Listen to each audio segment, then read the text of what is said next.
अध्यक्ष जी, यहाँ गुटबाजी दिख रही क्लियर कट। एक ग्रुप जो है सड़क में है, एक ग्रुप अंदर में है। नेता प्रतिपक्ष के बाजू वाले लोग सड़क में हो, नेता प्रतिपक्ष जी अंदर में है। ऐसा सरेआम गुटबाजी और किसी दल में अपन ने नहीं देखा। अध्यक्ष जी, गुटबाजी नहीं है, ये आपके खिलाफ धरना जो चलने वाला है, आधे को हमने सड़क में छोड़ दिया, आधा सदन में है। यहाँ गुटबाजी कोई नहीं है। श्रीमती अनिला भेड़िया जी। माननीय अध्यक्ष महोदय जी, मैं पूरा प्रदेश की जानकारी चाहिए थी, परंतु क्वेश्चन को तब्दील कर दिया गया है और खाली जिला का यहाँ जानकारी मिला है। तो मैं अब जो जिला के जानकारी दिए हैं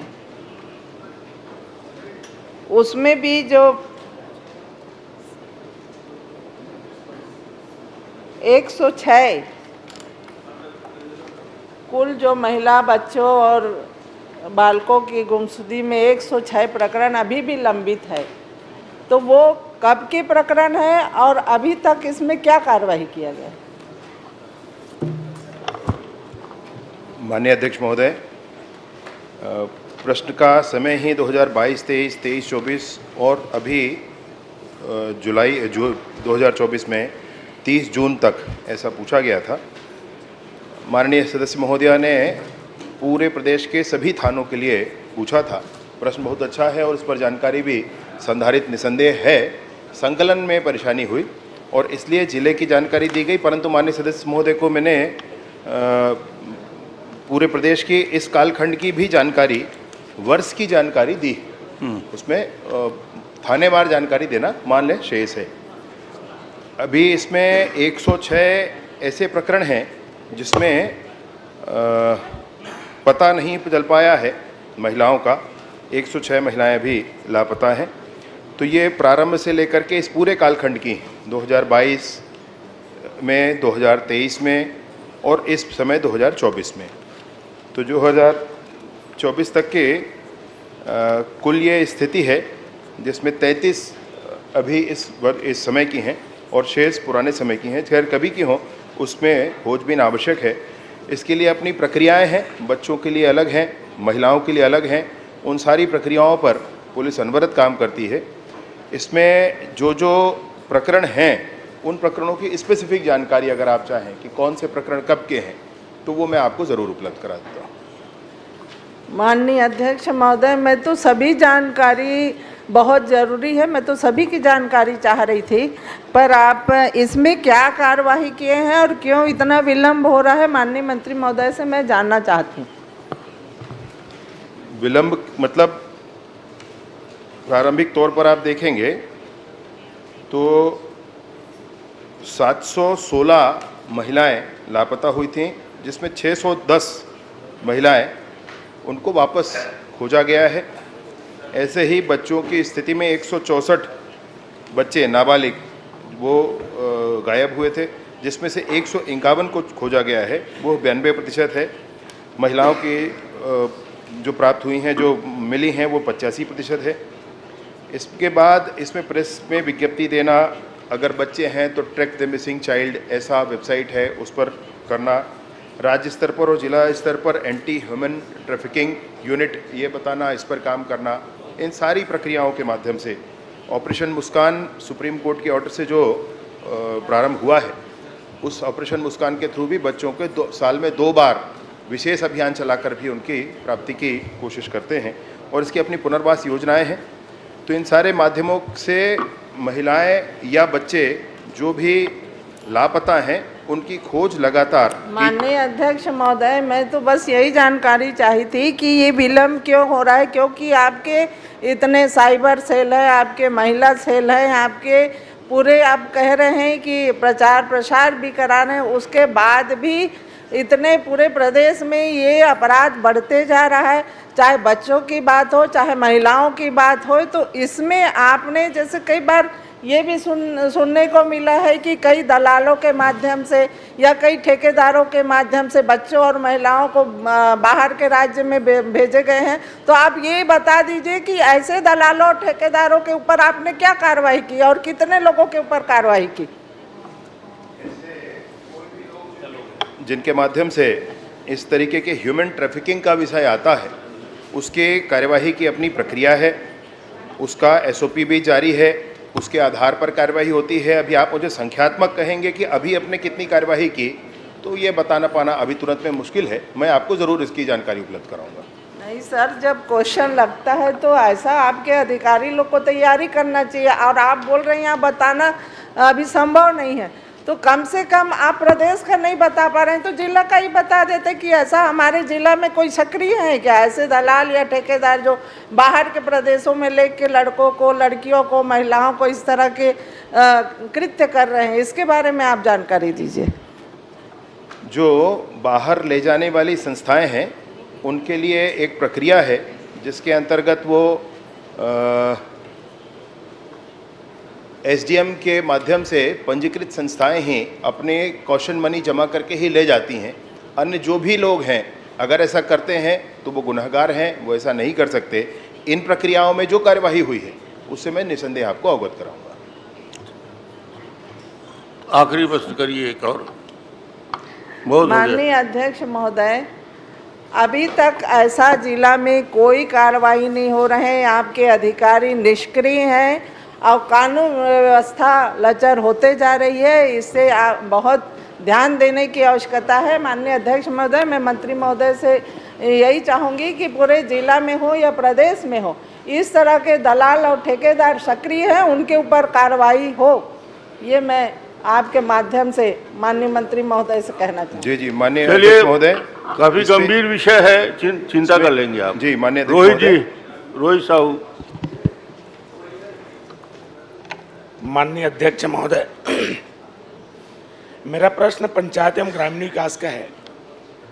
जो मनरेगा अंतर्गत कुछ 2022 में पंचायत एवं ग्रामीण विकास द्वारा मनरेगा संविदा भर्ती हुए 21 सहायक परियोजना अधिकारियों की सेवा समाप्त की गई थी, लेकिन कुछ ऐसी क्या आ गई जो सेवा भर्ती को कुछ दिन बाद सेवा समाप्ति के बाद फिर पुनः उसके इस नियम के तहत सेवा में उसको प्रदत्त किए गए हैं।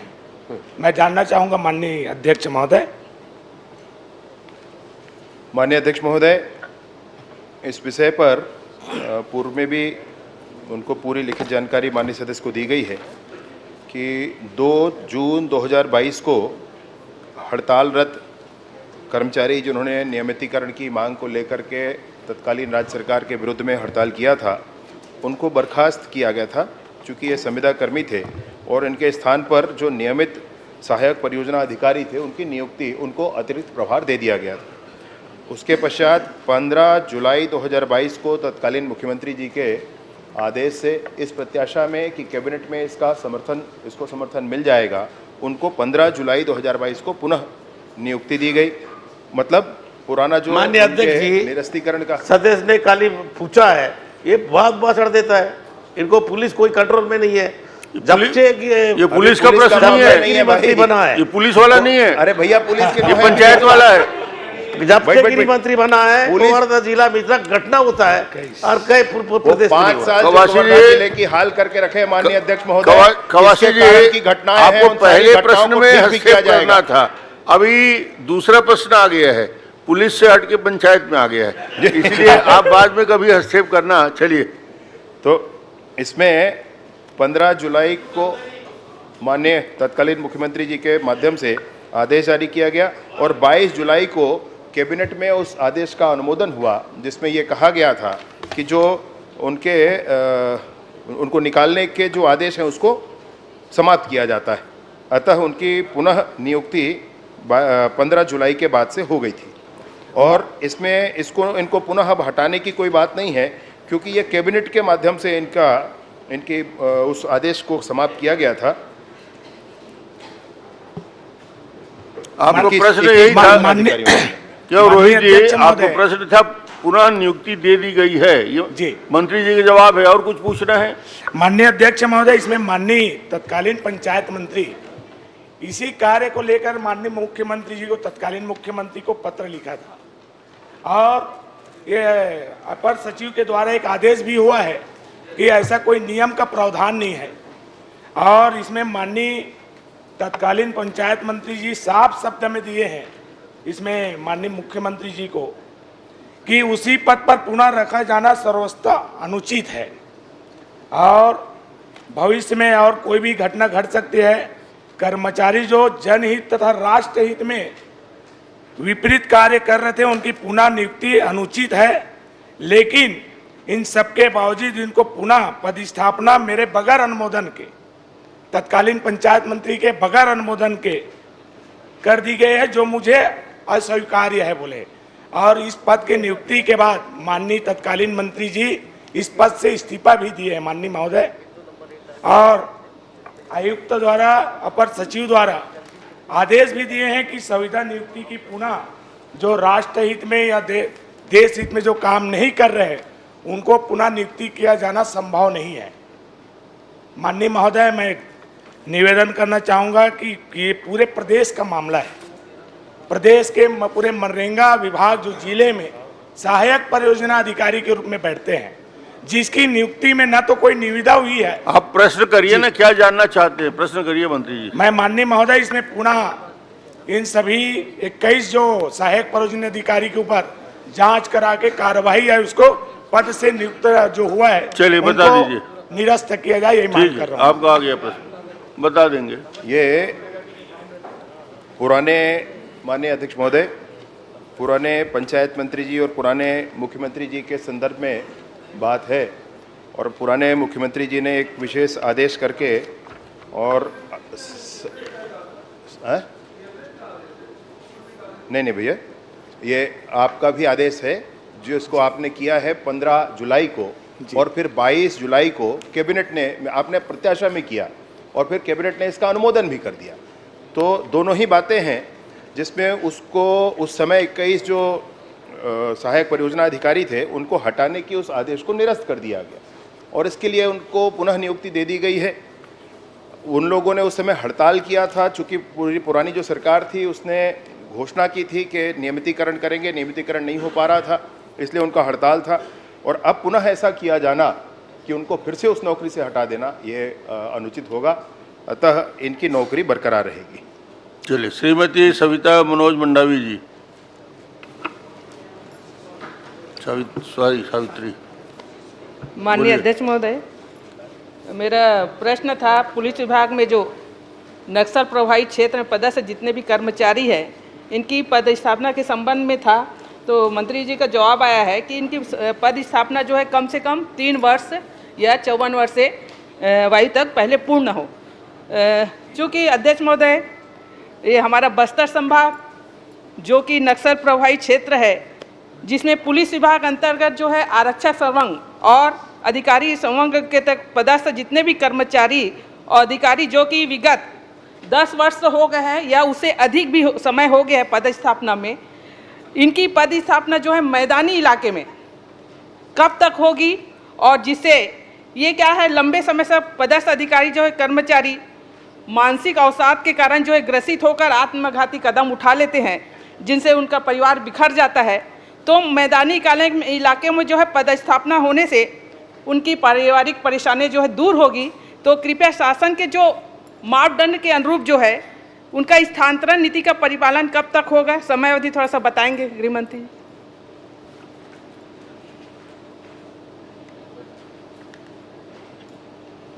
माननीय अध्यक्ष महोदय, माननीय सदस्य के प्रश्न के आधार पर एक लिखित उत्तर माननीय सदस्य को दिया गया है और जिसमें जो एसओपी जारी है स्थानांतरण के संदर्भ में वो बहुत स्पष्ट है।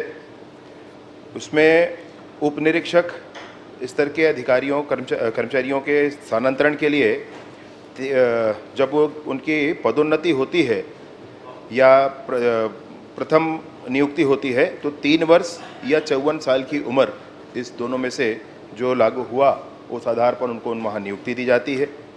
ऐसे ही निरीक्षक के स्थानांतरण के लिए पदोन्नति के समय 3 वर्ष या 54 वर्ष की आयु, इसके आधार पर उनका स्थानांतरण वहाँ किया जाता है, नक्सली क्षेत्रों में रखा जाता है। 3 वर्ष तक अगर वो पूरा हो गया है तो उनको बाहर आने की अनुमति भी होती है। सूबेदार के पद पर भी या रक्षित निरीक्षक के पद पर भी पदस्थापना सामान्यतः 3 वर्ष के लिए वहाँ पर किया जाता है या 54 साल, ये जो भी समय पहले होता है उसके आधार पर उनका स्थानांतरण हो सकता है। नक्सल प्रभावित क्षेत्रों में पदस्थ अधिकारी कर्मचारियों के स्थानांतरण के लिए निरीक्षक, उप निरीक्षक, सूबेदार, निरीक्षक, रक्षित निरीक्षक, इस तरह के सभी अधिकारियों को सामान्यतः 54 वर्ष के लिए ऐसा रखा गया है। ये सारी बातें हैं, ये जो स्थानांतरण नीति में एक एसओपी में अभी उपलब्ध हैं, इस आधार पर इनका स्थानांतरण हो सकता है। अध्यक्ष महोदय, देखने में आता है कि पहुंच के कारण कई लोग 2-3 साल में ट्रांसफर करा लेते हैं और जो वहाँ डटे हैं नक्सल प्रभावित क्षेत्र में 10 साल से अधिक हो गया है, उन लोगों का स्थानांतरण नहीं हो पाया। तो ऐसा कुछ क्राइटेरिया बनना चाहिए ताकि वो मैदानी इलाके में आ सके। और मेरा दूसरा क्वेश्चन था माननीय गृह मंत्री जी से कि ये जो कर्मचारी जो आवास की व्यवस्था जो है बताने कृपा करेंगे, आवास जो है कब तक पूर्ण होंगे और नवीन आवास की स्वीकृति जो है कब तक होगी, समयावधि बताएंगे। माननीय अध्यक्ष महोदय, मैंने इस बात में बड़ी स्पष्टता के साथ विषय रखा है कि प्रावधान स्थानांतरण के क्या हैं और उसके आधार पर लोग आवेदन कर सकते हैं। वर्तमान में भी जिन्होंने आवेदन किया है ऐसे 694 लोग हैं और जिन लोगों को पात्र पाया गया है इन प्रावधानों के अंतर्गत वो 305 लोग हैं। इनके स्थानांतरण की प्रक्रिया कालांतर में की जाएगी। दूसरा जो मसला है आवास का, तो आवास की स्थिति तो मैंने चिंताजनक है माननीय अध्यक्ष महोदय, और ये जो चिंताजनक है मैं आपसे कहना चाहता हूँ कि 66,000 लगभग बल है, उसके विरुद्ध 18,000 ही आवास उपलब्ध हैं। ये स्थिति पूरे प्रदेश की है। निसंदेह इसमें बहुत काम करने की आवश्यकता है। एक अभी 24-25 के बजट में 962 और आवास बनाने का प्रावधान हुआ है, परंतु इसमें इसको और अधिक गति देने की आवश्यकता है। विगत 5 वर्षों में भी इस दिशा में अधिक कुछ नहीं किया गया, इसलिए आवास की स्थिति अब तक बनी हुई है। विगत 5 वर्षों में लगभग 2000 ही आवास इसमें निर्मित किए गए और इसलिए इसमें और अधिक काम करने की आवश्यकता है। माननीय मैं अध्यक्ष महोदय ये जानना चाहती हूँ कि कई लोग नक्सल इलाके में काम करने के बाद दोबारा उनको भेजा जाता है, इसमें कुछ क्राइटेरिया नियम बनना चाहिए ताकि उनको भी मौका मौका मिले। और इनका मूल विषय ये है कि 10-15 साल हो जाता है, क्या उनको बदलते हैं, यही इनकी चिंता है। माननीय अध्यक्ष महोदय, नीति हो तो बताइए। जी माननीय अध्यक्ष महोदय, माननीय विष्णुदेव साय जी के नेतृत्व में, उनके मार्गदर्शन में एक अच्छी कार्य योजना इस पर और बन रही है। वो शीघ्र आपके यहाँ सामने आएगी, जिसमें जो योग्य हो जाएंगे वो ऑनलाइन आवेदन कर पाएंगे।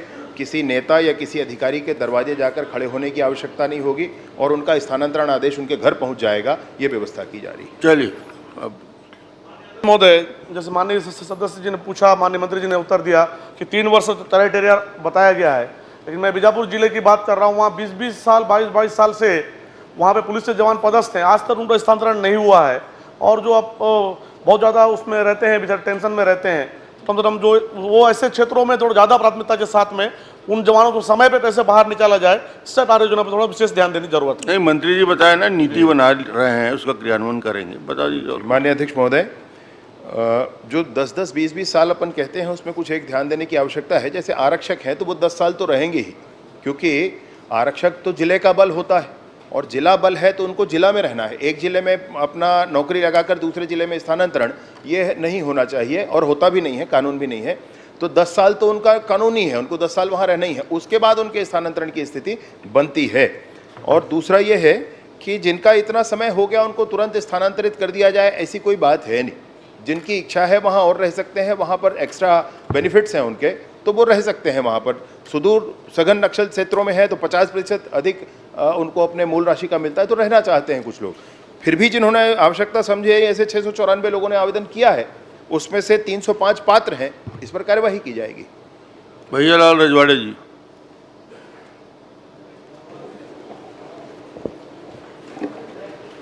माननीय अध्यक्ष महोदय, मेरा प्रश्न स्वास्थ्य मंत्री जी से है। बिल्कुल सही बोल रहे आप। क्योंकि मैं उस बारे में बहुत चिंता करता हूँ, इसलिए स्वास्थ्य मंत्री जी को चिंता कराने के लिए मैं खड़ा हुआ हूँ। अध्यक्ष महोदय, लेकिन इनका आज का गेटअप देख लिया जाए। मेरी आज की गेटअप नहीं है, ये पूर्ण स्वस्थ हैं। नहीं, आज और विशेष तैयारी में है। आपसे मैं कुछ ठीक लग रहा हूँ कि नहीं लग रहा हूँ? माननीय अध्यक्ष महोदय, मैं स्वास्थ्य मंत्री जी से पूछा हूँ कि बैकुंठपुर जिला अस्पताल में कितने सेटअप हैं अस्पताल का।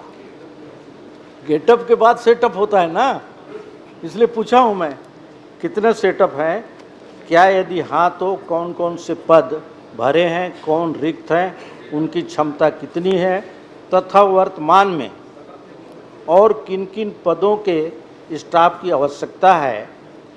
विगत 2 वर्षों में कितने मरीज हॉस्पिटल में एडमिट किए गए तथा कितने मरीज अन्य अस्पतालों में भेजा गया। मैं ये मंत्री जी से पूछा हूँ।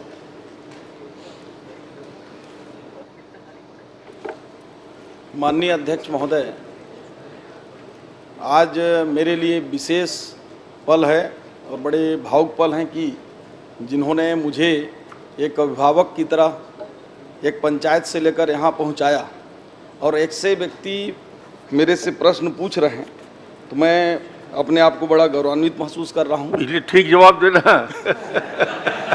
और उन्होंने ऐसा प्रश्न भी पूछा है जो लोकहित और जनहित में है। तो माननीय अध्यक्ष महोदय, मैं बताना चाहूँगा कि बैकुंठपुर जिला अस्पताल में सिविल सर्जन से लेकर विभिन्न स्टाफों के 188 पद स्वीकृत हैं। उनके विरुद्ध में 111 लोग कार्यरत हैं, 77 पद रिक्त हैं। उसमें माननीय मुख्यमंत्री जवाब आ जाए ना, सेटअप पूछ रहे हैं, सेटअप कितना? नहीं, जवाब आ जाए फिर आप प्रश्न कर लेंगे।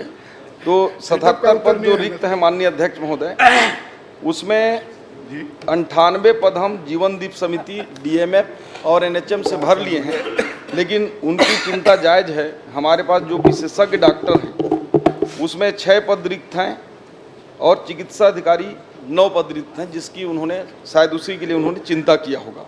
साथ ही साथ जो मरीजों की भर्ती और रेफर की उन्होंने बातचीत पूछी है, तो 2022-23 में 19,821 मरीज भर्ती हुए जिला अस्पताल बैकुंठपुर में, उसमें से 1410 को रिफ़र किया गया और 22-23 में 20,103, उसमें 1941 रिफ़र किया गया और अभी इस वित्तीय वर्ष में 5318 अप्रैल से लेकर जून तक में 5318 मरीज वहाँ पर आए, भर्ती हुए। उसमें 481 हम लोगों ने रिफ़र किया। औसतन 9 से 10% रिफ़र करना पड़ रहा है माननीय अध्यक्ष। चलिए ठीक। माननीय अध्यक्ष महोदय, मंत्री जी बोले कि 188 नहीं, 187 पद वहाँ का स्वीकृत है, 111 कार्यरत है और 76 रिक्त है। दूसरा है सिविल सर्जन 1 है, लेकिन वहाँ खाली है। तीसरा चिकित्सक प्रथम श्रेणी का 13 है, उसमें 7 भरा है और बाकी खाली है। चिकित्सक अधिकारी 25 हैं, जिसमें 16 भरा है, 9 खाली है। ये सब जो खाली हैं, इसी के चलते रेफर हो रहा है। तो सब डॉक्टर अगर रहते तो रेफर नहीं होता। आए दिन वहाँ जो रेफर हो रहा है, ये रेफर कब तक ख़त्म होगा, मैं आपसे जानना चाहता हूँ। माननीय अध्यक्ष महोदय, प्रदेश में विशेषज्ञ डॉक्टरों की कमी है और बैकुंठपुर जिला अस्पताल से मैं भी वाकिफ़ हूँ, चूँकि मेरे भी जिला में अभी तक जिला अस्पताल संचालित नहीं है, दोनों जिले का संयुक्त रूप से संचालित है। सिविल सर्जन आपको मैं 15 दिन के अंदर उपलब्ध करा दूंगा रेगुलर। साथ ही जो विशेषज्ञ चिकित्सक हैं, इनको भी 100% तो नहीं, लेकिन 6 में जो 2-3 बहुत ज़रूरी हैं, इनको 15 दिन के अंदर मुहैया करा देंगे। और साथ ही साथ 15 दिन के अंदर जो मेडिकल ऑफिसर की कमी है, उसको 100% भर दिया जाएगा। माननीय अध्यक्ष महोदय, श्याम बिहारी जी, माननीय मंत्री जी जो घोषणा करते हैं उसको पूरा भी करना पड़ता है। मैं आपको ध्यान आकर्षित करवा रहा हूँ थोड़ा। माननीय अध्यक्ष महोदय, हमने विधानसभा में जो भी घोषणा की है, आप बताइए उसको नहीं पूरा किए होंगे। तो हमने बोला था पूरा वेयर हाउस के जितने भी प्रबंधक है सबको चेंज कर देंगे, हमने चेंज कर दिया पूरा, पता कर लीजिए। चलिए माननीय मंत्री जी, आपने सब बता दिया, सेटअप बता दिया और जो कमी है उसको ही बता दिया। लेकिन मैं आपसे निवेदन करना चाहता हूँ माननीय अध्यक्ष महोदय कि ये प्रथा जो चल रहा है वहाँ पर, जो डॉक्टर अपने घरों में मेडिकल दुकान लगा के रखे हैं, घरों में, ये कब तक समाप्त होगा? घर का दुकानदारी कब तक चलता रहेगा? इसीलिए आज जो है हॉस्पिटल में समय पे नहीं आते हैं, सेकेंड टाइम में तो आता ही नहीं कोई डॉक्टर, इसलिए आज वहाँ पे परेशानी हो रहा है। आए दिन जो भी बात होता है, सीधे पेट का दर्द है तो भी रेफर, हाथ टूट गया है तो भी रेफर, लड़का पैदा करना है तो भी रेफर। 50-50 हज़ार रुपया बगल में शर्मा डॉक्टर का हॉस्पिटल है, एक डिलीवरी केस में 50 से 60 हज़ार रुपये लेता है। तो ये कब तक समाप्त होगा, मैं आपसे जानना चाहता हूँ। माननीय अध्यक्ष महोदय, डॉक्टरों को चूँकि वहाँ पूरे सदस्यों को बताना चाहूँगा कि 2 प्रकार के डॉक्टरों का उसमें वो रहता है। एक तो जो प्रैक्टिशनर डॉक्टर होते हैं जो अपने घरों में खाली टाइम में प्रैक्टिस करते हैं वो होते हैं, और दूसरे नॉन प्रैक्टिस वाले होते हैं। तो जो नॉन प्रैक्टिस है उनको हम अलग से कुछ उनको अलाउंस देते हैं, लेकिन जो प्रैक्टिस करने वाले डॉक्टर हैं वो अपने हॉस्पिटल टाइम के अलावा अपने घरों में भी वो लोग प्रैक्टिस और मरीजों को देखते हैं। बाकी आपकी चिंता जायज़ है, मैं भी उससे वाकिफ़ हूँ। महिला चिकित्सक की हम लोगों ने नियुक्ति किया था, एनेस्थीसिया भेजा था, बॉन्ड वाले सर्जन भेजा था, लेकिन उन्होंने ज्वाइन नहीं किया। उस पर भी हम लोग कुछ और कठोर नियम बनाने वाले हैं। फिर भी 15 दिवस के अंदर कहीं से व्यवस्थित करके एनेस्थीसिया और महिला और सर्जन की हम व्यवस्था करेंगे, ताकि कम से कम जो डिलीवरी की समस्या है वो दूर हो जाए। आप डेट नोट कर लीजिए, 15 दिन के बाद मेरे को बताइए। मैं नोट कर लिया और आपसे पूछूंगा, लेकिन आप मुझको ये बताइए कि एनेस्थीसिया तो एक है और वो 1 महीना बचा है उसका, वो बाउंड वाला है, फिर क्या करोगे? फिर एनेस्थीसिया नहीं रहेगा, गायनकोलॉजिस्ट है नहीं, सर्जन है नहीं, तो क्या होगा फिर हॉस्पिटल का? फिर रेफर रहेगा, वो बंद नहीं होना है। माननीय अध्यक्ष महोदय, माननीय अध्यक्ष महोदय, मंत्री जी ने स्वीकार किया है कि वो उनके गुरु हैं, उनके चेले हैं। तो ये गुरु और चेले मिल के कोरिया जिले में बैठ के ये मामला सॉल्व नहीं कर सकते? छोटी छोटी सी बात। हाँ, यहाँ तक नहीं आना चाहिए।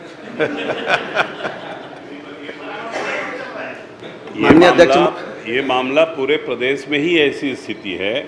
बॉन्ड की बात आप कर रहे हैं मंत्री जी, टीएस सिंहदेव साहब यहाँ थे, मैं वहाँ से बैठ के पूछा था कि बॉन्ड भरवा देते हैं, बड़े बड़े लोगों के बच्चे डॉक्टर बन जाते हैं सरकारी खर्चे में, वो पैसा पटा देते हैं। तो ये बॉन्ड वांड से तो कुछ हल होगा नहीं। आप उसका कोई बढ़िया निर्णय कराइए, कड़ा निर्णय कैसे होगा, क्योंकि माननीय अध्यक्ष जरूरत है और बॉन्ड से थोड़ी हल होगा। बॉन्ड तो आप लाइए 10 लाख मेरे विधानसभा के अंतर्गत चला जाएगा। माननीय अध्यक्ष महोदय, मेरे विधानसभा के अंतर्गत मैनपुर और अमलीपदर सामुदायिक केंद्र और प्राथमिक स्वास्थ्य केंद्र है। दोनों में लोग बाग जाते हैं इलाज कराने, तो बोलते हैं कि रिफर सेंटर है, और अभी अभी मलेरिया से 2 बच्चे की मौत हो गई, उसको रिफ़र किया गया गरियाबंद। मैनपुर के आगे उसका अधीनस्थ प्राथमिक स्वास्थ्य केंद्र अमलीपदर है, वहाँ 2 बच्चे सगा भाई और बहन की सांप काटने से मौत हो गई, उसको ले गए तो वहाँ भी डॉक्टर नहीं, तो उसको भी रिफ़र कर दिया गया देवभोग। मैं चाहूँगा कि ऐसे रिफ़र सेंटर में डॉक्टर की नियुक्ति अति शीघ्र करेंगे माननीय मंत्री जी। चलिए, आपने बता दिया मंत्री जी। माननीय अध्यक्ष महोदय, अभी 2-3 प्रकार के तीनों का प्रश्न आए हैं। माननीय भैयालाल जी को मैं कहना चाहूँगा कि ऐसी स्थिति निर्मित ना हो, इसके लिए हम दोनों बैठकर चिंता करेंगे। दूसरा, आदरणीय धर्मजीत सिंह जी ने जो डॉक्टरों के लिए कहा, तो मैं बताना चाहूँगा सदन को कि 1079 डॉक्टरों की हम विशेषज्ञ से लेकर जो मेडिकल ऑफिसर और विभिन्न विभागों के जो डॉक्टर हैं उनकी भर्ती प्रक्रिया प्रारंभ कर दिए हैं। साथ ही 8084 स्टाफ नर्स से लेकर भृत्य तक के उनकी नियुक्ति कर रहे हैं। 232 प्रोफेसर, असिस्टेंट प्रोफेसर और एसोसिएट प्रोफेसर डॉक्टर को भर्ती के लिए हमने पीएससी को भेज दिया है माननीय अध्यक्ष महोदय। इस प्रकार 10,000 के आसपास स्टाफ से लेकर डॉक्टर की भर्ती प्रक्रिया हम इस साल करने की तैयारी में हैं। साथ ही उन्होंने अमली बदर की जो बातचीत कही गरियाबंद जिले का, मैं खुद ही सुपेबेड़ा क्षेत्र में गया था माननीय अध्यक्ष महोदय और अपने साथ 7 डॉक्टर लेकर गया था, 2 डॉक्टर स्पेशलिस्ट और 5 मेडिकल ऑफिसर। साथ ही साथ उस क्षेत्र में किडनी से संबंधित भी एम्स से बातचीत करके वहाँ हर सप्ताह 2 दिन वहाँ एम्स के नेफ्रोलॉजिस्ट वहाँ बैठ रहे हैं अध्यक्ष महोदय। चूँकि मैं स्वीकार करता हूँ कि स्वास्थ्य विभाग में डॉक्टरों की जो विशेषज्ञ हैं उनकी नितांत कमी है और इसके लिए मैं सभी सदस्य से भी आह्वान करता हूँ कि आपको कहीं भी कोई डॉक्टर अगर तैयार होता है तो आप बताइए, हम 24 घंटे के अंदर उनकी संविदा में या फिर अन्य एनएचएम से कहीं से तत्काल हम नियुक्ति करेंगे, डीएमएफ से करेंगे, वो मेरी जवाबदारी है। आप सभी से भी मेरा विशेष गजेंद्र यादव जी। विधान अध्यक्ष जी जे विधानसभा के अध्यक्ष डॉक्टर साहब हो, सब पे कमी हो जाए लेकिन डॉक्टर की कमी झड़ हो। माननीय मंत्री जी, आपने बताया नहीं, गायनकोलॉजी सर्जन और एनेस्थीसिया का 1 महीना बाकी है, गायनकोलॉजिस्ट है ही नहीं है और सर्जन है ही नहीं है, तो डिलीवरी केस या कोई और एक्सीडेंट का मामला कैसे चलतेगा, ये मुझको बताइए। कब तक आप आपको सदन में बोल रहा हूँ जिम्मेदारी से अध्यक्ष महोदय कि 15 दिन के अंदर ये तीनों की व्यवस्था चलिए 15 दिन में हो जाएगा। हॉस्पिटल है और ये दुकानदारी कब तक खत्म होगा, तो इसके लिए आप बताइए कि मैं कार्रवाई करूंगा। अगर ये दुकानदारी जांच करवाइए आप। चलिए गजेंद्र जी, ठीक, कोई नोटिस आएगा बताइएगा आप, ऐसा है अमला भेज के जांच करवाइए। ठीक रजवाड़ी जी, जांच करवा कर काफी आ गया। निश्चित रूप से आप, अरे गजब हो गया, आप ऐसा बोल रहे हो। आप अमला भेज करके जांच करवाइए, ऐसे पाए जाने पर क्या उनके ऊपर कार्रवाई करेंगे या उनके लिए आप कुछ उनको अलग से देंगे, उनका मानदेय बढ़ाएंगे ताकि वो दुकानदारी बंद हो। आप ऐसे केस को मेरे को विशेष रूप से अलग से लिख कर दे देंगे, मैं निश्चित रूप से उसमें जांच भी कराऊंगा, कार्रवाई भी कराऊंगा। माननीय अध्यक्ष महोदय जी, ये सभी विधानसभा में है, हर विधानसभा में है, जितने भी डॉक्टर रहते हैं, लेकिन डॉक्टर लोग अस्पताल में नहीं रहते हैं, वो क्लिनिक खोल के अपने माननीय यहाँ रहते हैं। अब जब बोलते हैं जाते हैं ना, तब वहाँ पर कोई डॉक्टर नहीं मिलता है, वो आ जाना मेरे क्लिनिक में, ऐसे बोलते हैं। चलो, ये हर विधान हो गया जी, पर्याप्त हो गया। नहीं, अभी बाकी है मेरा, बड़े मुश्किल से तो अवसर आया है।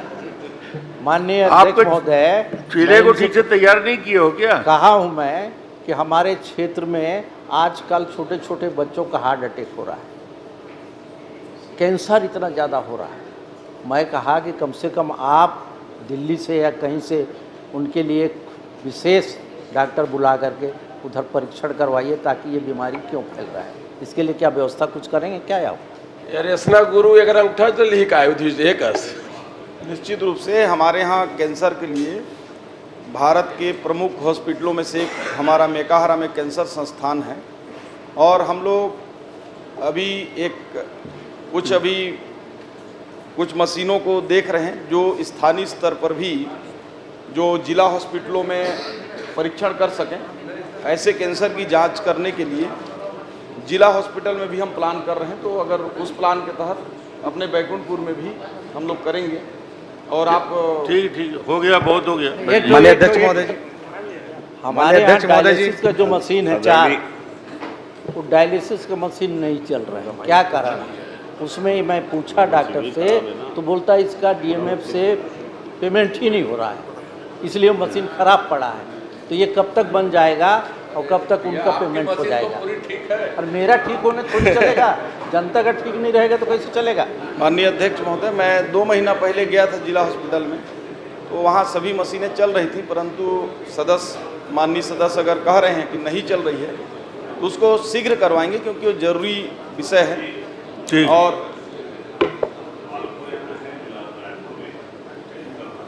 माइक चला के बोलिए। तो सर, मैं आपके माध्यम से ये आग्रह कर रहा हूँ कि उनका जरा कैंप लगवा दीजिए ना वहाँ कैंसर हॉस्पिटल वालों का, ताकि जो ठीक है, मुझे आप डेट बता देंगे कब आप खाली कैंप लगवा दीजिए, वहाँ हम कैंप लगवा देंगे किसी भी संस्थान से कैंसर। नहीं, आप एक बार जाके बैकुंठपुर का पूरा माननीय अध्यक्ष महोदय जी और उसका व्यवस्था कर दीजिए ताकि ठीक ठाक चले। मैं आपसे ये आग्रह करता हूँ, करेंगे क्या है आप? हाँ बिल्कुल, मैं इधर से जाकर बैकुंठपुर का आपके साथ दौरा मेरा कर लेंगे चेकअप और कराने देख की के जरूरत जो भी नहीं होगा उसको हल कर लेंगे। आपको मैं पूरा आप तो एक आध दिन पूरा मेकाहारा कोई वहाँ बैकुंठपुर घुमाने ले जाओ, झंझट खत्म करो। और हर आप जब प्रकार के साथ में डॉक्टर वहाँ जाएंगे, मिलेंगे। चलिए, आपने तो जो रजवाड़े घोषणा जी किया का है, full आपने body जो कहा checkup भी है, करवाएंगे। समय सीमा पे कर दीजिएगा, उसके लिए धन्यवाद। और किस उच्च स्तरीय संस्थान में इनका फुल बॉडी चेकअप भी होना चाहिए। तो आप और रजवाड़े जी दोनों खुद चेकअप कर लेना। माननीय अध्यक्ष महोदय जी, जो विषय माननीय विधायक जी का था वही विषय मेरा भी है। प्रश्न लगा हुआ है, चूँकि अभी तक प्रश्न लगाते रहा हूँ लेकिन कहीं मेरा प्रश्न अवसर नहीं मिलता था, लेकिन वो अभी चल रहा है विषय में। तो जो स्थिति बैकुंठपुर में है उससे ज़्यादा दुर्गति बेमेतरा जिला अस्पताल का है। वो केवल रेफर सेंटर ही बनकर रह गया है। मैं हर सप्ताह अस्पताल का विजिट कर रहा हूँ लेकिन कहीं कुछ हो नहीं पा रहा है, स्थितियाँ सही नहीं हो पा रही हैं। तो आप निवेदन है अध्यक्ष महोदय जी, वहाँ पर भी जो उचित व्यवस्था डॉक्टरों की, चाहे नर्स की, चाहे जितने इक्विपमेंट हैं वहाँ पर तत्काल किया जाए। ठीक है, उसको दिखवा लूँगा ठीक महोदय, जैसे भी गजेंद्र यादव जी अपना प्रश्न करें। माननीय धन्यवाद अध्यक्ष महोदय।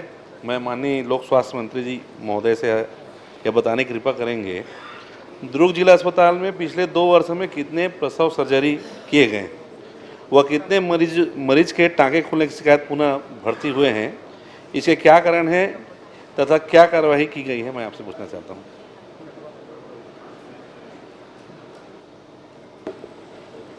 माननीय अध्यक्ष महोदय, दुर्ग जिला अस्पताल में पिछले 2 वर्ष में 6214 सर्जरी किए गए हैं प्रसव हेतु, और जिसमें 16 मरीजों के टाँके खुलने की शिकायत प्राप्त हुई है और जिन्हें पुनः जो है टाँका लगाकर और दवाइयाँ देकर उसको पूर्ण रूप से ठीक कर दिया गया। माननीय अध्यक्ष महोदय, मैं माननीय मंत्री जी से जानना चाहता हूँ, डिस्चार्ज करने के 2-3 दिन के अंदर ही कितने मरीज वापस फिर से उनके टाँके खुलने के कारण भर्ती किए गए, बता पाएंगे क्या?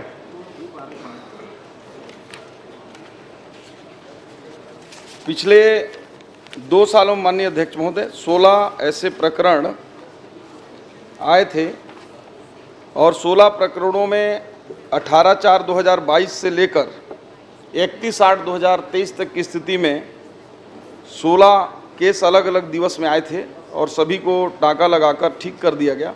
पिछले 6 महीने से किसी प्रकार की टाँका खुलने की शिकायत नहीं प्राप्त हुई। नहीं माननीय अध्यक्ष महोदय, माननीय मंत्री जी, अभी मेरी जानकारी में मैं खुद 15 दिन पहले एक पेशेंट से शिकायत आया कि ब्लड हो निकल रहा है, टाँका खुल गया है। 15 दिन पहले ही मैं उसको वापस वहाँ एडमिट कराया। इसलिए मैं पूछ रहा हूँ, आपको जो जानकारी विभाग के द्वारा दी गई है, पता नहीं कैसे आप जानकारी दे रहे हैं।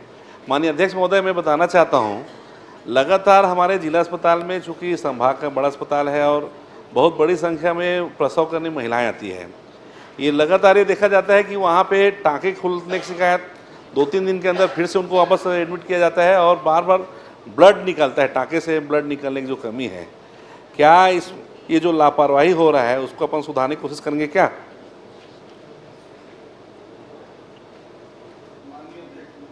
माननीय अध्यक्ष महोदय, जैसा कि आंकड़ा में बताया कि 6214 में कुल 16 टाँका खुले और ये सर्जरी प्रक्रिया में ऐसा होता है कोई अलग से दुर्ग जिले में नहीं हुआ है। इसका बहुत कम 0.25% मात्र ऐसा हुआ है अध्यक्ष महोदय, चूँकि इसके कई कारण हैं। जिससे टाँका लगाए इसके बाद जो फैटी वाले पेट हैं उनमें खुलने का चांस रहता है। कई बार वो ध्यान नहीं देते, पानी वानी उसमें पड़ जाता है या अन्य छोटे छोटे लापरवाही से ऐसे केस होते हैं और इसका प्रतिशत बहुत मामूली है अध्यक्ष महोदय।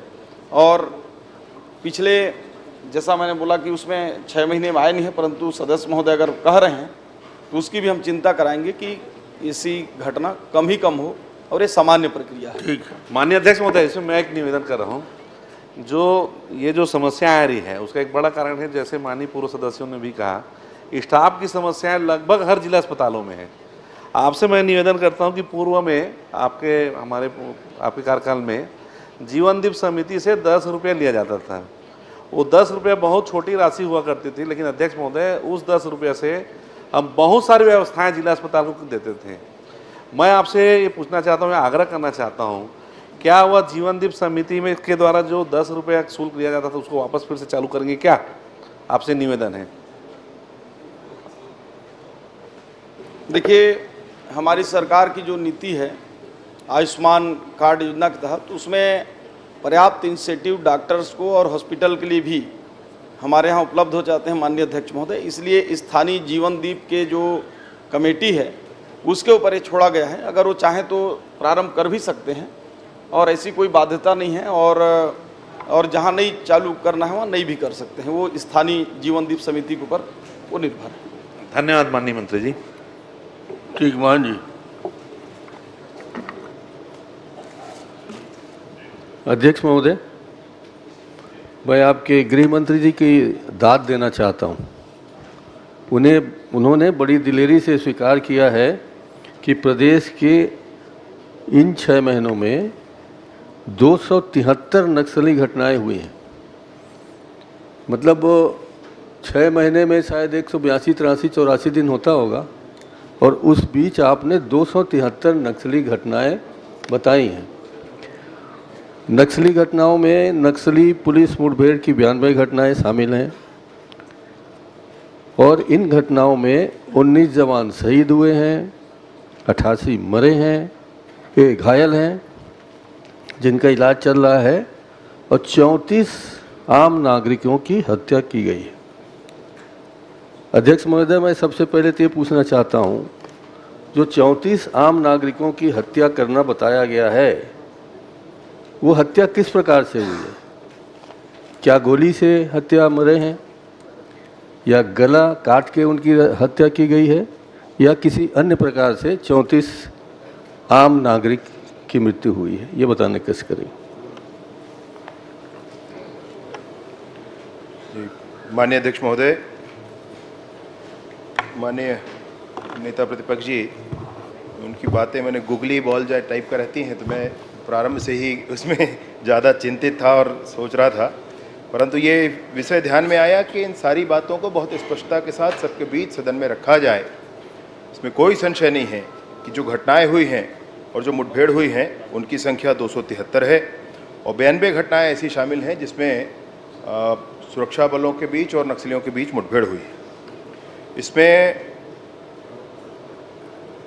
19 जवान हमारे शहीद हुए हैं, 88 घायल हुए हैं जो अब स्वस्थ हैं, लगभग 2-4 को एक छोड़कर।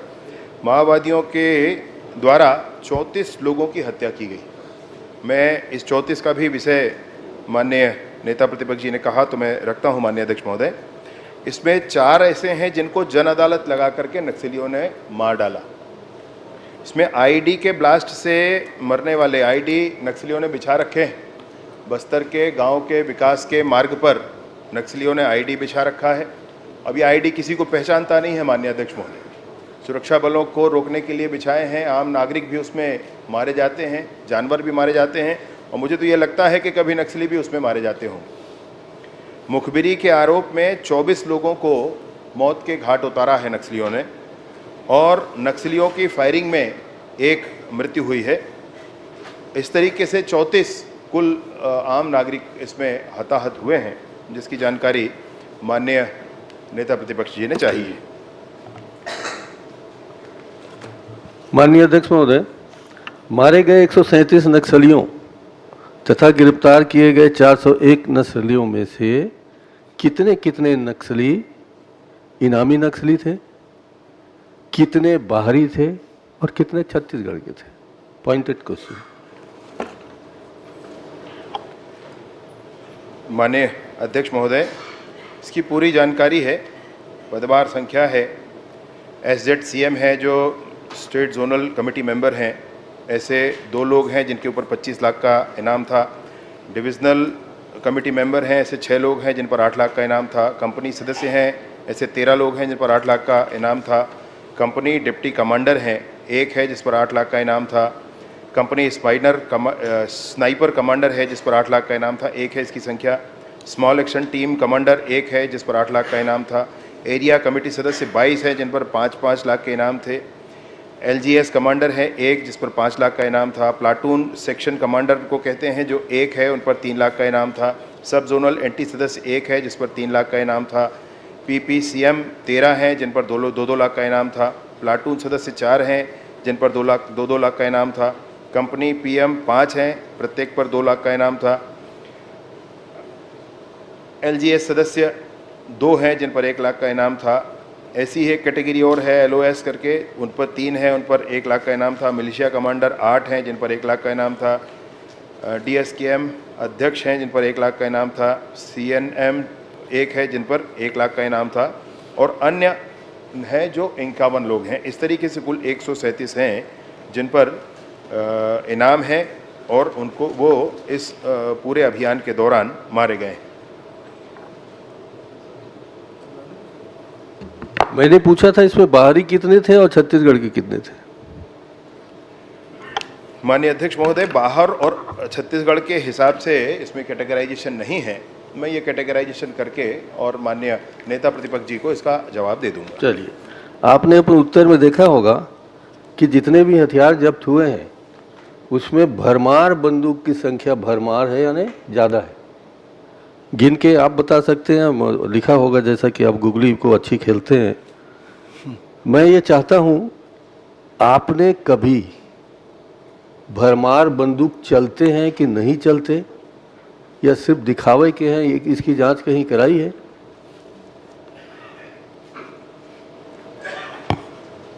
मैं इस माननीय अध्यक्ष महोदय इस शंका का अर्थ मैं नहीं समझ पा रहा हूं। इस मुठभेड़ में जो चीजें जब्त हुई हैं माल खाने में है। चलिए, आपकी शंका का समाधान मैं कर देता हूं। आप स्वयं भी जाकर देख सकते हैं जब आपकी इच्छा हो। मैं भी आपके साथ चलूंगा। इसमें संशय किस बात की है? नहीं, संशय इस बात की है कि हर नक्सली के सामने, चाहे वो नक्सली हो चाहे गांव वाला मरता हो, भरमार बंदूक उससे जब्त होता है। अब तक कितने भरमार बंदूक जब्त हुए? क्या उसी भरमार बंदूक को ले जाके नक्सली को जब्त करते हैं? क्या वो भरमार बंदूक चलने लायक है? भरमार बंदूक 1947 के पहले कितने चलते थे, अभी कितने चलते हैं? क्या आपने आज की तारीख में एक भी भरमार बंदूक से फायरिंग करते हुए देखा है? मेरी शंका यह है कि नक्सली बताने के लिए पुलिस, आप नहीं, पुलिस वाले भरमार बंदूक को लेके जाते हैं, उसके बॉडी के साथ भरमार बंदूक रख देते हैं, भरमार बंदूक जब्त हो जाता है, वो नक्सली हो जाता है। इसी तरीके से बहुत सारे आम लोगों को आपने नक्सली बनाया है। अगर इसकी जानकारी है तो है कहिए, नहीं है तो एक बार चेक कराइए क्या भरमार बंदूक चलने लायक है।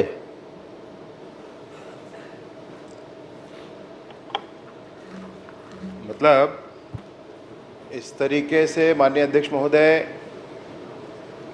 विषय का प्रस्तुतिकरण कि कोई ख़त्म हो गया और उसके पास ले जाकर बंदूक रख के फ़ोटो खिंचा दिए, ये तो विषय मतलब स्वीकार्य नहीं है और ऐसा कहना भी बिल्कुल उचित नहीं होता है। वैसे ये जानकारी एक और आई है, मैं आपके सामने रख देता हूँ। अभी तक सिर्फ भरमार बंदूक का ही मामला नहीं है। प्रदेश में नक्सली मुठभेड़ में 1 दिसंबर से लेकर के 30 जून के बीच में माननीय विष्णुदेव साय जी की सरकार के समय जो AK-47 है वो 5 बरामद हुए हैं माननीय अध्यक्ष महोदय। LSR LMG 1 बरामद हुआ है, इंसास LMG 1 बरामद हुआ है, राइफल 2 बरामद हुए हैं, इंसास राइफल 4 बरामद हुआ है, BGL राइफल 4 बरामद हुआ है, BGL लॉन्चर बड़ा 3 बरामद हुआ है, BGL लॉन्चर छोटा 6 बरामद हुआ है। बहुत सारे हैं माननीय अध्यक्ष। वो तो आपने अपने उत्तर में दे दिया है। आपने वो उत्तर में दे दिया है, जो कंप्लीट कर लेने दे। जो आपने उत्तर में नहीं दिया है वो मैं पूछ रहा हूँ। नहीं, मैं वही कह रहा हूँ आपसे। और आपकी जानकारी के लिए, मैं भी 1995 में गृह मंत्री था, 95 में मध्य प्रदेश में। उस जमाने में भरमार बंदूक जब्त नहीं होते थे, अब कैसे जब्त हो रहे हैं? तो क्या उस जब्त होने वाले भरमार बंदूक को आप जांच कराएंगे कि चलने लायक है नहीं चलने लायक? इतनी कह रहा हूँ, आप अभी घोषणा कर दीजिए कि जो इतने भरमार बंदूक आज की तारीख में है आप उसको जब्त कराएंगे और संख्या बनी रहेगी। और चलिए, इसमें आप उत्तर नहीं दे पाएंगे मुझे पता है। आपने कहा है कि 790 जेल में है अभी नक्सली लोग, 25 सजा प्राप्त हैं, 765 विचाराधीन है। मैं ये पूछ सकता हूँ क्या कि कब से इनका प्रकरण विचाराधीन है? 92 से, 93 से, 2000 से, 2010 से? ये तो जानकारी होगी शायद आपके लोगों को? नहीं, भरमार बंदूक के संदर्भ में भी माननीय महोदय आप बहुत सीनियर हैं। 1995 में आपने इस दायित्व को पहले ही संभाला है, जिसको मैं आगे बढ़ाने की कोशिश में हूँ। मैं आपसे निवेदन पूर्वक कहना चाहता हूँ कि बाकी अन्य चीज़ें भी जो बरामद हुई हैं उस पर भी आप ज़रूर ध्यान दें। मैं आपसे निवेदन पूर्वक यह भी कहना चाहता हूँ माननीय अध्यक्ष महोदय के माध्यम से कि आप ज़रूर इस पर चेक करें। उसमें तो आपने जो प्रश्न पूछा है माननीय अध्यक्ष महोदय, जो प्रश्न पूछा गया है उसमें ये पूछा गया है कि कौन कौन सी सामग्री बरामद हुई, और यह भी पूछा गया है माननीय अध्यक्ष महोदय कि ये कहाँ रखी गई हैं और उसकी पूरी जानकारी पूरे विस्तृत तौर पर कि कितनी चीज़ें बरामद हुई हैं, कब बरामद हुई हैं, कहाँ रखी गई हैं, सब माननीय नेता प्रतिपक्ष जी को दिया गया है। और अगर ये सब कुछ दिया गया है तो जांच करना कोई विषय नहीं है, बिल्कुल किया जा सकता है। दूसरा मैं आपसे मसला ये कहना चाहता हूँ माननीय अध्यक्ष महोदय कि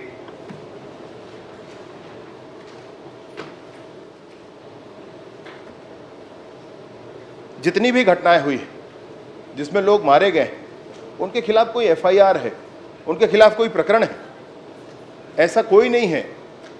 जो नक्सली हमने डिक्लेयर किया है, विभाग ने डिक्लेयर किया है और वो नक्सली ना हो, ऐसी बात नहीं है। इसलिए भरमार बंदूक का मिलना नहीं मिलना इस शंका का विषय नहीं हो सकता है। जो काम जो चीज़ें मिली हैं उनका उल्लेख है और कहाँ रखा है, इस बात की पूरी जानकारी इसमें दी गई। माननीय अध्यक्ष महोदय, जस्ट मिनट प्लीज। मैंने पूछा है 790 जेल में है, 25 को सजा प्राप्त हो गई है, 765 नक्सलियों पर विचाराधीन लिखा है आपने, तो इसकी भी जानकारी होगी इनके पास, मंगा लीजिए कब से विचाराधीन है। जी माननीय अध्यक्ष महोदय, 790 कुल जेल में है जिसमें 25 सजा प्राप्त हैं और 765 ये विचाराधीन है। अभी ये 30 जून 2024 की स्थिति में है, परंतु अब ये 765 इसी समय के हैं, पहले के हैं, कब से हैं, इंडिविजुअल की जानकारी आप कहेंगे मैं आपको उपलब्ध करा दूंगा। माननीय अध्यक्ष महोदय, मैं इसी में पूरा प्रश्न पूछना चाहता हूँ माननीय गृह मंत्री जी से कि जो माननीय हमारे नेता प्रतिपक्ष जी ने भरमार बंदूक के बारे में बात किया, बीजापुर जिले में मुठभेड़ होती है पीड़िया गाँव में, उस पीड़िया गाँव में, और जहाँ पर बताया जाता है कि 600 जवान वहाँ पर लगभग एक बड़े आपरेशन करते हैं और 11 नक्सलियों को मारा जाता है और उसमें 10 भरमार मिलता है। 600 में 11 वहाँ के जो नक्सली मारे जाते हैं, 600 जवान आपरेशन में निकलते हैं और 11 वहाँ नक्सली मारते हैं, उसमें 10 भरमार मिलता है। क्या 10 भरमार से 600 जवान जिनके पास ऑटोमेटिक राइफल है, बहुत सारे आज के नए उसमें, क्या 10 भरमार से 600 जवानों का मुकाबला हो सकता है? नहीं हो सकता। उसके बाद लगातार उस घटना को लेकर ग्रामीणों ने विरोध किया और हमारे प्रदेश से हम लोगों ने जांच दल बनाया और वहां पर मोटे मुआयने पे गए। ग्रामीणों ने हमें बताया कि वो 10 लोग वहां पर ग्रामीण थे, जिसमें से 11 जिसको मारना बताया गया, 10 ग्रामीण बताया उन्होंने। मैं खुद वहां पर गया हुआ था, ग्रामीणों से मैंने मिला, उनके छोटे छोटे जो बच्चे थे जो वहां पर जिन्हें नक्सली बताकर मारना बताया गया, उनके छोटे छोटे 2-2 माह के 3-3 माह के बच्चे, उनके साथ औरत वहां के उनके जो पत्नी आए थे। तो ये घटना है। दूसरी जो एक नड़पल्ली गांव है जहां पर जिस पर 110 घर है, वहां उस गांव में 110 घर रहता है, उसमें से 95 व्यक्तियों को पकड़ कर लाया गया। सिर्फ वहां पर 10 पुरुष ही बचे हुए थे, बाकी सब महिलाएं थे और सब लोग पकड़ कर, इस तरीके से वहां पर किया जा रहा है। जो आप भरमार बंदूक की बात कर रहे हैं, तो उसमें मैं भी ये कहना चाहता हूँ, लगातार वहाँ भरमार जो हो रहा है, उस तरीके से लोग वहाँ पर मतलब जो फर्जी मूवमेंट में रखने का काम हो रहा है, ये आपसे मैं कहना चाहता हूँ। माननीय अध्यक्ष महोदय, ये मसला पहले भी आया था और कांग्रेस के माननीय प्रदेश अध्यक्ष जी ने ये विषय उठाया था। उस समय भी पूरी बात बताई गई थी, पूरी जानकारी दी गई थी। अभी भी मैं आपसे निवेदन पूर्वक कहना चाहता हूं कि इतने 600 गए, 10 को पकड़े। अरे भैया 60,000 70,000 हैं, आज तक नक्सलिज्म खत्म नहीं हुआ है। आपने भी सरकार चलाई है, तब क्या नक्सलिज्म खत्म हो गया? मैं आप खत्म करिए, आप दावा कर रहे हैं खत्म करने का। हम तो नहीं बोल रहे, आप सरकार का दावा कर रहे हैं। तो 6 महीने में कैसे 273 घटनाएं हो गई? चलिए ठीक। माननीय अध्यक्ष महोदय,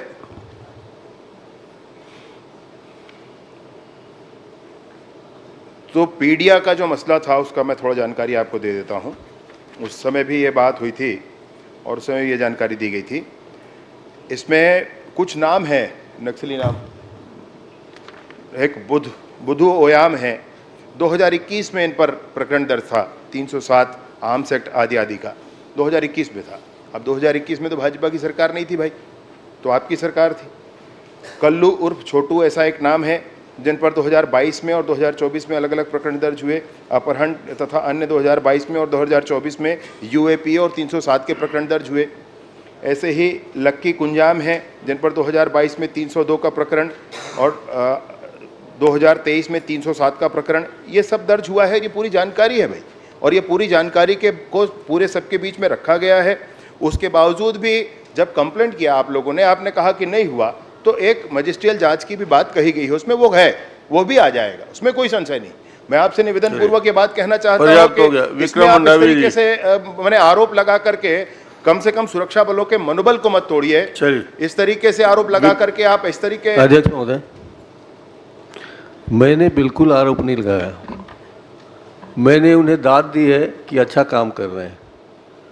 और मैं इसी संदर्भ में कहना चाहता हूं कि माननीय गृह मंत्री जी, आपने स्वयं कहा है कि हम नक्सलियों से बात करेंगे, बात करने के तैयार हैं, आपने कहा है ना, कि गलत छपा है। नक्सलियों से बातचीत करके मामला निसंदेह माननीय अध्यक्ष जी, माननीय नेता प्रतिपक्ष जी का जो कहना है, बिल्कुल सरकार माननीय विष्णुदेव साय जी के निर्देशानुसार, माननीय विष्णुदेव साय जी और पूरी सरकार निसंदेह उनसे बात करने के लिए तैयार है। ठीक, खाली कुर्सी पर बैठे हुए विष्णुदेव साय को नमन करते हुए आपसे निवेदन करना चाहता हूं, आज तक 6 महीने कहिए, अब 7 महीने होने वाले हैं, आप लोगों ने नक्सलियों से बात करने के लिए कौन सी कोशिश की है? आप सीधे नक्सलियों से बात नहीं कर सकते। अब इस विषय में चर्चा यहाँ सर बात तो करनी पड़ेगी ना, एक मीडिएटर ढूंढना पड़ता है। तो ये हवा छोड़ देना कि हम बात करेंगे और बात करेंगे, बात करेंगे, थोड़ी बहस का विषय नहीं है। आप ज्यादा समझते हैं, गृह मंत्री रहे, इसलिए तो बोलो कुछ तो किया होगा। इतना सेंसिटिव इशू है, माननीय अध्यक्ष कुछ जी, तो किया होगा, चर्चा करेंगे, ठीक है, कुछ तो किया होगा इनने। नेताजी आप सीनियर गृह मंत्री हैं, मंत्री जी को बता दें। माननीय अध्यक्ष महोदय, माननीय नेता प्रतिपक्ष जी, माननीय अध्यक्ष महोदय, माननीय नेता माननीय प्रतिपक्ष अध्यक्ष जी, माननीय अध्यक्ष महोदय,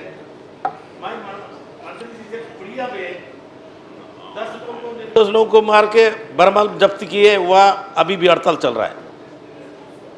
कभी सरकार के या तुम्हारे प्रशासन का आदमी उस गांव में जाके पूछे, ये पहला सवाल। दूसरा अध्यक्ष जी, मंत्री जी, वो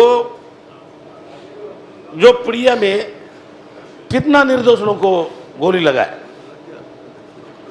वो गांव वाले को कितना लोगों को गोली लगा, वह तेंदुपत्ता तोड़ने वाले लोग वह जमा हो रहे थे, उसको चारों तरफ से घेर के मार के, और 3-4 आदमी वह घायल हुए थे। जो ये लोग जांच समिति वाले आदिवासी समाज, ऐसे नहीं कहा जा सकता है, आदिवासी समाज के लोग जाकर, कहा जा सकता है, ये आदिवासी समाज के लोग जाकर हॉस्पिटल में लाए, जवाब नहीं देना चाहता, ये हॉस्पिटल गैर में जिम्मेदारी मान्यता की है है, मान्यता। नक्सलियों को बचाने का काम